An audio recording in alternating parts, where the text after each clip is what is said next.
Centennial coronation of Our Lady of the Rosary of Manau.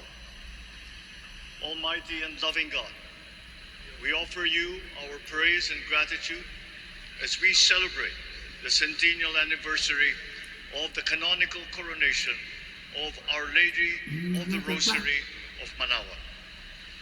A century ago, she was canonically crowned in recognition of her unwavering maternal care and intercession, reminding us of her steadfast love and protection for all whom she calls and for all who call upon her. We honor Our Lady Inan Maria, our Mother crowned in glory, who always leads us closer to you.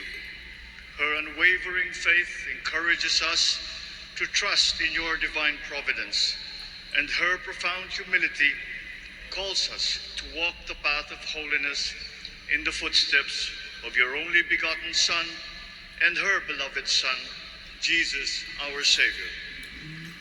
On this sacred occasion, we pray for the grace to embrace her virtues, to find her guidance as a beacon of light in moments of trial, and to strengthen our devotion to her by nurturing profound hope as we journey together in faith.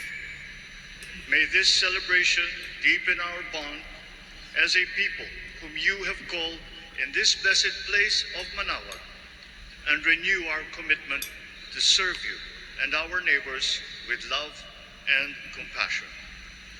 Through the intercession of Our Lady of the Rosary of Manaoag, the beloved protectress and patroness of the province of Pangasinan, may our lives be filled with your blessings, and may we always glorify you in our words and actions. We ask this in the name of your Son, Jesus Christ, who lives and reigns with you and the Holy Spirit, God, forever and ever. Amen. Our Lady of the Rosary of Manaoag, pray for us. Please be seated for the word of thanks.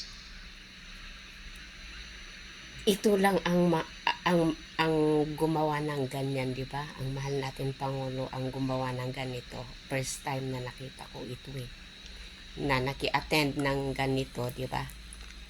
Sa Manaoag. Kaya God be with you every day. Mahal namin Pangulo. And guide you always. And protect you always.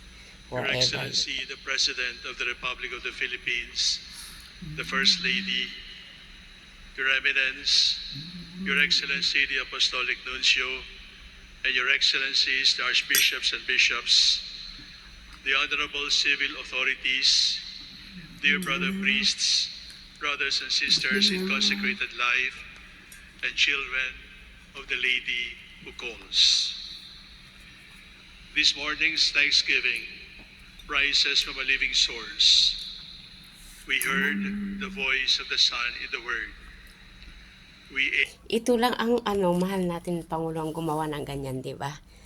So, God be with you always and guide you always. Ang Panginoon ang palaging gumagabay sa inyo. Saan man kayo pumupunta ay ang Panginoon ang kasama ninyo.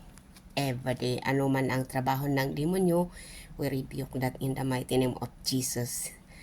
Hindi yan magtagumpay in Jesus' name. Ang Panginoon ang palaging gumagabay sa inyo. Amen. Diba? Siya talagang gumagabay sa mahal natin Pangulo, saan man sila magpunta. Thank you, Jesus. Thank you. Please subscribe also my YouTube. Thank you. God bless everyone. Good afternoon sa atin lahat.